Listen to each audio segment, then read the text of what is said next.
नमस्कार साथियों, स्वागत है आपका कन्हैया लाल जी के YouTube चैनल टीचर गुरुजी पर। मैं अपने परिचय से वीडियो की शुरुआत करना चाहूँगा। मेरा नाम महिपाल चारण है और मैं वर्तमान में GUPS चारणों की ढाणी बालेवा में तृतीय श्रेणी अध्यापक पद पर कार्यरत हूँ। मैं बाड़मेर ज़िले से बिलोंग करता हूँ और मैंने 2018 रीट फर्स्ट अटैम्प्ट दिया था। ये मेरा पहला ही प्रयास था रीट के लिए और इसमें मैंने 119 अंक प्राप्त किए। साथियों, आगामी रीट की घोषणा हो चुकी है और आपको अभी युद्ध स्तर पर इसकी तैयारी में जुट जाना चाहिए। अब यदि देखा जाए सीधे स्तर पर तो सिर्फ 3 महीने हैं आपके पास तैयारी के लिए, जो कि देखा जाए तो पर्याप्त भी है और पर्याप्त नहीं भी है। लेकिन यदि आप लंबे समय से तैयारी कर रहे हैं या इसके अंदर पहले से जुट चुके हैं तो 3 महीने आपके पास रिवीजन के लिए वगैरह के हिसाब से देखा जाए तो पर्याप्त समय। यदि मैं अपने बारे में सच बताऊं तो जून 2018 में मेरे एग्ज़ाम हुए STC सेकेंड ईयर के, और वहाँ से एग्ज़ाम होने के बाद मैं सीधे अपने गांव आ गया। फिर मैंने सुना कि रीट का एग्ज़ाम होने वाला है, रीट की वैकेंसी आ रही है, तो मैं अगस्त के अंदर गया बाड़मेर और फिर सितंबर तक तो मैं लगातार इधर उधर भटकता रहा दोस्तों के साथ में। वो यही कुछ समय तो मेरा बिल्कुल इसी वजह से बर्बाद ही समझो हो गया कि रीट आएगी नहीं आएगी, क्या होगा क्या नहीं होगा। लोग कह रहे हैं कि नहीं नहीं ये तो अफवाहें हैं, इतनी बड़ी वैकेंसी थोड़ी आएगी, सरकार अभी जा रही है, नहीं आएगी, ऐसा होगा वैसा होगा। तो दोस्तों महीना भर तो मेरे को वो समझने में निकल गया। फिर सितंबर में सक्सेस पॉइंट का रीट का पहला बैच शुरू हुआ, तो हम साथी लोग ऐसे ही बैठे थे तो हमने सोचा कि चलो डेमो देख आते हैं। वहाँ जाने पर गणपत सिंह जी, जो कि वहाँ के मार्गदर्शक है, उनको उम्मीद है आप में से लगभग सभी साथी अच्छी तरह से जानते होंगे, एक मोटिवेशनल स्पीकर और ज्ञान के एक अथाह भंडार। उन्होंने जब हमें इसके बारे में बताया, मतलब कहीं ना कुछ वो कहते हैं ना, जहाँ आग है वहीं से धुआं निकलेगा, मतलब कुछ तो बात है तभी तो लोग सब बात कर रहे हैं, तो वहीं से हम जुट गए। तो आपको भी साथियों अब ऐसे इंतजार नहीं करना है कि अभी ये इन्होंने कह दिया है, बयान दे दिया कि अभी आएगी नहीं आएगी, ये सब बातें भूल जाओ। फरवरी नहीं तो मार्च या अप्रैल में एग्ज़ाम तो रीट का होना तय है और अभी से आपको इसकी तैयारी में जुट जाना चाहिए। तो मैं अभी आपके साथ अपने कुछ अनुभव साझा करूंगा, जिसका मेरे को पूरा उम्मीद है कि आपके तैयारी में लाभकारी साबित होंगे। इसी वीडियो में मैं आगे बताऊंगा आपको कि मैंने किस तरह से अपनी तैयारी की, क्या मेरी टाइमिंग रही, रणनीति रही, मैंने किस बुक्स को कितना टाइम दिया, या टेस्ट सीरीज़ वगैरह कोचिंग की क्या महत्व रहा। सबसे पहले यदि मैं शुरुआत करूं बुक्स के साथ तो हिंदी में मैंने हिंदी रचना 9वीं से 12वीं के लिए हिंदी रचना नाम से बुक चलती है। हिंदी के लिए कहूँगा कि दोस्तों ज़्यादा से ज़्यादा एक्सरसाइज निकालें, संधि वगैरह जो आपको कंफ्यूजिंग लगते हैं कि हाँ भाई यहाँ से आने वाला सवाल थोड़ा कंफ्यूज कर सकता है, उसके ज़्यादा से ज़्यादा उदाहरण देखें। अब बात करें संस्कृत की, संस्कृत के अंदर साथियों मिश्रा पब्लिकेशन की बुक आती है, वो बहुत अच्छी है। और यदि आप शुरुआती स्तर से तैयारी कर रहे हैं तो मिश्रा पब्लिकेशन की बुक यकीनन आपके लिए लाभकारी सिद्ध होगी। इसके अलावा यदि आप देखना चाहें तो सिखवाल पब्लिकेशन की भी एक संस्कृत के लिए बुक आती है, वो भी अच्छी है। उसके अंदर फर्स्ट रैंक की बुक आती है जो कि बहुत ही अच्छी है। और मैं कहूँ कि मेरी तरह यदि आप पहली बार दे रहे हैं एग्ज़ाम या आपका ये पहला प्रयास है तो यकीनन आपको साइकोलॉजी से इतना ज़्यादा पहले ताल्लुकात नहीं होगा, पहली बार ही अनुभव कर रहे हैं, उसके लिए ये मोर देन सफिशिएंट, बहुत पर्याप्त बुक है। इसके अलावा साइकोलॉजी के लिए एक ही बात कहूँगा कि ज़्यादा से ज़्यादा दोस्तों इसके जहाँ भी आपको सवाल मिले, जहाँ भी आपको देखने को मिले कि हाँ ये साइकोलॉजी का सवाल है, उसको एक बार अपनी नज़रों से ज़रूर निकालें। रटने की ज़रूरत नहीं है दोस्तों। साइकोलॉजी को यदि आपने रटने की कोशिश की तो मैं मेरे अनुभव से कहूँ तो रटने की कोशिश करोगे तो कुछ समझ में नहीं आएगा, न आप रटने वाले सवाल कर पाओगे और न जो समझने वाले वो सवाल कर पाओगे। यदि आप पिछला पेपर देखें तो उसके अंदर रटने पर आने वाला सवाल एक भी नहीं था। यदि आपने कॉन्सेप्ट को समझ लिया है पूरी तरह से, वो आपको समझ में आ गया है, तो ही आप वो सवाल कर पाएंगे। और यदि पिछली बार की तुलना में बात की जाए इस पेपर की तो दोस्तों उतना हार्ड ना आए तो भी लगभग उसके समकक्ष ही रखा जाएगा कि वर्तमान की परीक्षाओं का लेवल अब वो नहीं रहा जो पहले था। अब हर प्रतियोगी से कुछ उस पद के अनुरूप आशा की जाती है। इस हिसाब से आपको साइकोलॉजी के सभी कॉन्सेप्ट को समझ लेना चाहिए, न कि रटना चाहिए। यदि बात करूं मैं गणित की तो दोस्तों यदि गणित से आपको भय लगता है तो आपके लिए रामनिवास मथुरिया की जो बुक आती है वो आपके लिए बेस्ट है। उसके अंदर आपको बहुत ही ईजी तरीके से समझाया गया है कि किसी सवाल को कैसे सॉल्व करें। और यदि आपका गणित में हाथ तंग नहीं है तो मैं आपके लिए सजेशन करूंगा, जो मैंने खुद ने पढ़ी गणित की बुक आती है RS अग्रवाल की अंक गणित, वो सबसे बेस्ट बुक है। उसके अंदर मतलब जो लास्ट लेवल, जो हाईएस्ट लेवल हो सकता है गणित का, वो उसके अंदर दिया गया है। उसके बाहर से एक भी सवाल, जहाँ तक मेरी उम्मीद है, एक भी नहीं जाएगा। यदि उसके सवाल आपने मिला लिए या उसके सवाल आपने अपनी नज़रों से निकाल लिए, हाथ से निकाल लिए, तो उसके बाद में कोई सवाल बचने की संभावना नहीं रहती लगभग। यदि हमारे स्तर की बात की जाए, लेवल की, ये रीट के एग्ज़ाम के लेवल की बात की जाए, तो यकीनन उससे बाहर एक भी सवाल नहीं जाएगा। पिछली बार का पेपर यदि आप देखें तो RS अग्रवाल में से कई सवाल हूबहू पुटअप हुए हैं। तो गणित के लिए मैं RS अग्रवाल, और यदि आप शुरुआती लेवल पर तैयारी कर रहे हैं तो रामनिवास मथुरिया को सजेस्ट करना चाहूँगा। दोस्तों, काफ़ी लोग डरते हैं कि गणित ऐसा होगा, गणित में वैसा होगा, यार गणित तो हमारे को नहीं आएगी, या गणित हमने कभी मिला ही नहीं, शुरुआत से ही हमारी अच्छी नहीं रही।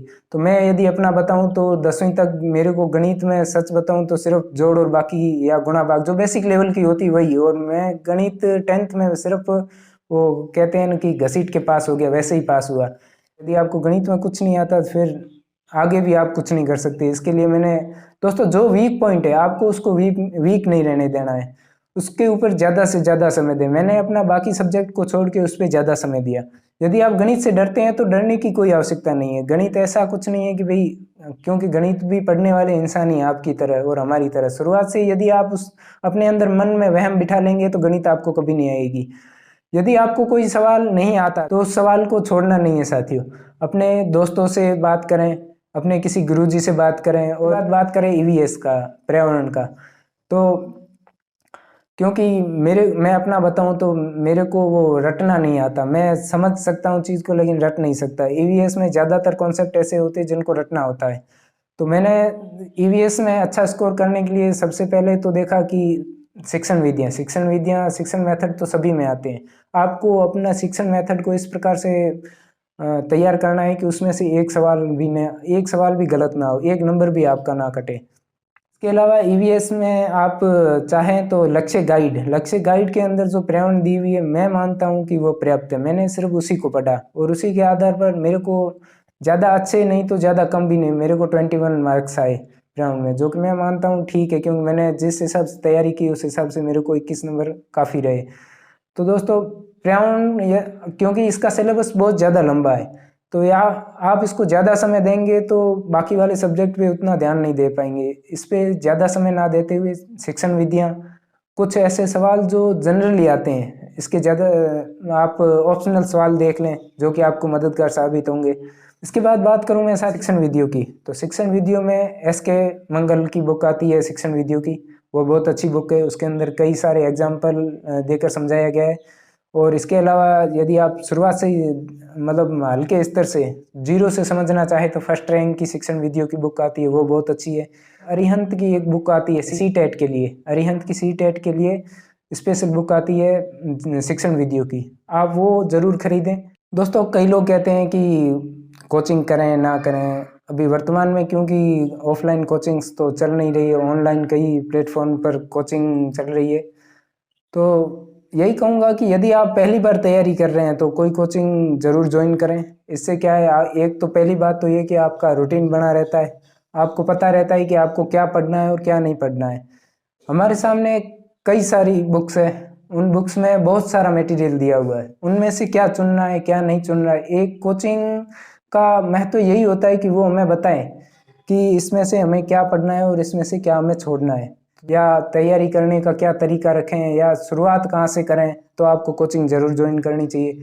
और मैं, यदि आप बाड़मेर से बिलोंग करते हैं, बाड़मेर या जैसलमेर तो मैं स्पेशली आपको सजेस्ट करना चाहूँगा कि कहीं भी जाने से पहले एक बार आप सक्सेस पॉइंट में ज़रूर विजिट करें, वहाँ देखें, वहाँ के टीचर्स से आप एक बार बात करके देखें, वहाँ का डेमो क्लास ले या जो क्लासेस चल रही है उनमें भी बैठ कर देखें। यकीनन आपको दूसरी जगह जाने से बेहतर वहाँ अनुभव होगा। इसके अलावा साथियों, मैं यदि बताऊं आपको तो कोचिंग करना कोई अनिवार्य नहीं है, क्योंकि कोई भी कोचिंग आपकी सफलता का पर्याय नहीं है। कोचिंग करना कोई आवश्यक नहीं है। ये कहीं आवश्यक नहीं है कि यदि आपने कोचिंग नहीं की तो आप सक्सेस नहीं होंगे और यदि आपने कोचिंग की तो ही आप सफल होंगे। यदि आपको लगता है कि आप सेल्फ स्टडी द्वारा ही सारे सब्जेक्ट को क्लियर कर सकते हैं, सारे मटेरियल को क्लियर कर सकते हैं, कवर कर सकते हैं सारे सब्जेक्ट को, तो मैं मानता हूँ कि आपको कोचिंग करने की कोई आवश्यकता नहीं है। बिना कोचिंग के भी कई सिलेक्शन हुए। मेरी पहचान में भी कई लोग हैं जिन्होंने कोई कोचिंग नहीं ज्वाइन की और अपने घर पर रहकर सेल्फ स्टडी करते हुए अच्छे अंक के साथ में सफलता प्राप्त की है। यदि मैं अपनी बात करूं तो मैंने दिसंबर में ही कोचिंग को छोड़ दिया था और दिसंबर के बाद से ही मैंने श्री तनोट लाइब्रेरी बाड़मेर में उसको ज्वाइन कर लिया था। ज़्यादा से ज़्यादा समय मैंने लाइब्रेरी में बिताया और सेल्फ स्टडी को दिया। साथियों, यदि बात करूं मैं पढ़ाई कितने घंटे करें, कुछ लोग कहते हैं कि कितने घंटे पढ़ना पर्याप्त है, कितने घंटे पढ़ना नहीं पर्याप्त है। तो दोस्तों, कितने घंटे पढ़े ये कोई मायने नहीं रखता। मायने रखता है कि आप क्या पढ़ें, आपने जो पढ़ा वो आपको कहाँ तक याद रहा या वो कहाँ तक आप कवर कर पाए। मेरा मानना है कि अब क्योंकि आपके सामने एग्ज़ाम लगभग क्लियर है कि फरवरी में एग्ज़ाम हो ही जाएगा, फरवरी नहीं तो मार्च के फर्स्ट वीक में तो 100% हो ही जाएगा। तो आपको ज़्यादा से ज़्यादा समय जो आप सेल्फ स्टडी को दे सके, आवश्यक नित्य क्रियाओं से निवृत्त होने के बाद में मुझे नहीं लगता कि आपका 1 से 2 घंटों के अलावा कहीं और समय जाना चाहिए। सेल्फ स्टडी के अलावा ज़्यादा से ज़्यादा समय आप सेल्फ स्टडी को दें। यदि मैं बात करूं दोस्तों सोशल मीडिया की, तो वर्तमान में कई व्हाट्सएप ग्रुप्स वगैरह और वर्तमान में टेलीग्राम भी चलन में, टेलीग्राम पर भी कई ग्रुप्स चल रहे हैं जिनमें कई सवाल डाल रखे हैं। आप यदि इससे जुड़े हुए हैं तो मैं कहूँगा कि आप सोशल मीडिया से बिल्कुल दूर हो जाएं, बिल्कुल मतलब एकदम से कट ही हो जाएं। तो आप दिन का एक समय तय करें, जैसे कि खाना खाने के बाद में हमेशा इंसान को थोड़ा सा रिलैक्स करने को ऐसे लगता है शरीर में कि हाँ अब थोड़ा सा आराम करना चाहिए। 10-15-20 मिनट आधा घंटा आराम का होता है खाना खाने के बाद। तो उस समय का उपयोग आप सोशल मीडिया देखने में करें, उसमें आप आराम भी करें और साथ में सोशल मीडिया भी देखें। उसके बाद दोस्तों बात करूं टारगेट की, तो आप जैसे कि 150 नंबर का ये पेपर होता है, तो इसके अंदर आप कम से कम 130+ का टारगेट करके चलें। ऐसे ही सोच के चलना है कि भाई मैं तो 130 से एबो ही रहूँगा। पेपर को इस तरह से करना है कि उसके बाद आपको किसी को ये ना पूछना पड़े कि मेरिट क्या रहेगी। उसके बाद आपके दिमाग में ये रहे कि मेरिट जो भी रहेगी मैं मेरिट के ऊपर ही रहूँगा, मैं मेरिट के अंदर ही रहूँगा, यानी कि मेरा सिलेक्शन श्योर है। ऐसा ऐसा पेपर करना है आपको। तो इसके लिए टारगेट हमेशा ऊपर रखें। 135 का टारगेट रखेंगे तो आप कम से कम 120-25 तक पहुंच ही जाएंगे, क्योंकि ज़्यादा टारगेट रख के तैयारी करेंगे तभी आपके उस लेवल की तैयारी हो पाएगी। तो टारगेट हमेशा बड़ा रखें। अभी वर्तमान में टेस्ट सीरीज़ वगैरह तो नहीं चल रही है, लेकिन टेस्ट सीरीज़ का जो आपको फ़ायदा होगा वो मेरा मानना है कि और किसी चीज़ से नहीं होगा। इससे आपका समय प्रबंधन, आपको कौन सा सब्जेक्ट सबसे पहले अटेंड करना है और कहाँ पे आपकी कमियां रह रही है, ओमार सीट को भरते समय क्या गलतियां हो रही है, इन सभी को आप सही सिर्फ और सिर्फ टेस्ट सीरीज को ज्वाइन करके ही कर सकते हैं। क्योंकि वर्तमान में टेस्ट सीरीज नहीं चल रही है ऑनलाइन, हालांकि कई टेस्ट सीरीज चल रही है, लेकिन वो टेस्ट सीरीज और ऑफलाइन वाली में रात दिन का अंतर है, क्योंकि ऑनलाइन में ओमार सीट वगैरह की व्यवस्था नहीं है। तो दोस्तों एक ही बात कहूँगा कि ज़्यादा से ज़्यादा मॉडल पेपर्स को आप निकालें। मॉडल पेपर्स जहाँ भी अवेलेबल हो उनको लें और उन पर ज़्यादा से ज़्यादा अभ्यास करें, ताकि आपकी जहाँ गलतियाँ हो रही है, जो आपका वीक पॉइंट है वो आपको समझ में आए। यदि मैं बात करूं पेपर करने की, पेपर के अंदर आप अपनी शुरुआत हमेशा उसी से करें जो आपका स्ट्रॉन्ग पॉइंट है, जो आपका सब्जेक्ट स्ट्रॉन्ग है। मेरा स्ट्रॉन्ग पॉइंट गणित था, तो मैंने गणित के पेपर से शुरुआत की, गणित विषय से शुरुआत की, जिसमें गणित में मेरे 29 नंबर है 30 में से। जो कि शुरुआत से यदि आपका सवाल अच्छे हुए, शुरुआत में आपको यदि सवाल आ रहे हैं, शुरुआत के प्रश्न यदि आप सोल्व कर पा रहे हैं, तो आपका आत्मविश्वास, आपका हौसला बढ़ जाता है, जो कि एक बहुत अच्छी बात होती है आगे वाले पेपर को सोल्व करने के लिए। तो शुरुआत में उसी सब्जेक्ट को लें जो आपका स्ट्रॉन्ग है, सबसे स्ट्रॉन्ग सब्जेक्ट को सबसे पहले लें और उसके सवालों को करें। और एक बात और मैं अपनी तरफ से बताना चाहूँगा कि जैसे ही आप एक सब्जेक्ट के सवालों को पूरा कर लें, जैसे कि गणित के 30 सवाल आपने मिला लिए या आपने हल कर लिए, तो मेरा मानना है कि जो मैंने किया कि जैसे ही मैंने गणित के 30 सवाल कर लिए, उसके बाद हाथों हाथ ओमार सीट ली और उसके अंदर मैंने वो 30 सवाल जो हल किए हैं, उनमें से जो नहीं आ रही कंफ्यूजिंग उनको छोड़ दो, बाकी जो कर लिए हल मैंने श्योर हूँ कि मैं हाँ ये कर लिए, तो उनको आप वो 30 सवाल गणित के करने के बाद तुरंत ही उनको ओमार सीट में उतार लें। इससे क्या है कि दोस्तों लास्ट में हड़बड़ी का समय नहीं रहता। नहीं तो आप पेपर सोल्व कर चुके हैं लेकिन ओमार सीट लास्ट 10 मिनट में ही भरनी होती है, तो वहाँ आपको हड़बड़ी रहती है कि यार अब जल्दी से भरूं, समय हो गया है।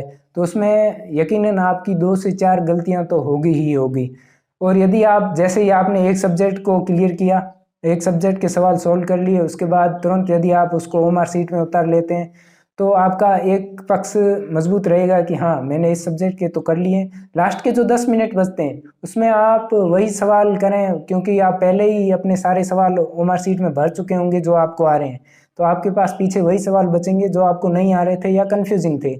तो उन 10 मिनट में आप कंफ्यूजिंग सवालों को देख सकते हो और थोड़े आत्मविश्वास के साथ कर सकते हैं। नहीं तो वो जो 10 मिनट में उनमें आप पर प्रेशर रहता है कि आपने जो पीछे सही सवाल किए हैं उनको भी भरना है, प्लस जो आपको कंफ्यूजिंग है उनको भी करना है। तो मेरी तरफ से तो यही सलाह रहेगी कि पहले आप अपने एक सब्जेक्ट के सवाल जैसे ही कर लें तो उनका पहले ओमर सीट में अंकन कर लें और उसके बाद ही आगे के विषय को हल करें। दोस्तों उम्मीद करता हूँ कि मेरे अनुभव इस वीडियो के द्वारा जो मैंने आपके साथ साझा किए हैं वो यकीनन आपको कहीं ना कहीं मददगार साबित होंगे। साथियों आप इस वीडियो को ज़्यादा से ज़्यादा साथियों के साथ शेयर करें ताकि मेरे जो अनुभव हैं वो आपके साथ और भी साथियों के काम आए।